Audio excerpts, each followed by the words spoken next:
নির্বাচন commissioner brigadier general অবসরপ্রাপ্ত আবুল ফজল মোহাম্মদ সানাউল্লাহ বলেছেন, আগামী জাতীয় সংসদ নির্বাচনে সামাজিক যোগাযোগ মাধ্যমে অপতৎপরতা ও কৃত্রিম বুদ্ধিমত্তা এআই এর অপব্যবহার ঠেকাতে নির্বাচন কমিশনের চ্যালেঞ্জ রয়েছে। তবে সুষ্ঠু, গ্রহণযোগ্য ও নিরপেক্ষ নির্বাচন দিতে প্রস্তুত রয়েছে ইসি। আজ রাজধানীর একটি হোটেলে Asian network for free elections আয়োজিত কর্মশালার উদ্বোধনী অনুষ্ঠানে তিনি একথা বলেন।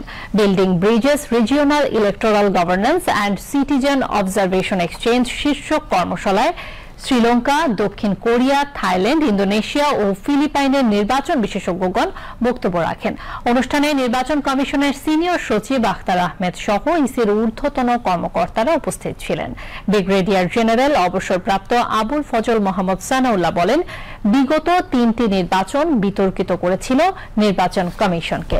ভাবমূর্তি পুনরুদ্ধার সহ ভোটারদের আস্থা অর্জনে আগামী জাতীয় সংসদ নির্বাচন সুষ্ঠু ও নিরপেক্ষভাবে অনুষ্ঠানের লক্ষ্যে সকল বাধা অতিক্রম করে কাজ করছে নির্বাচন কমিশন।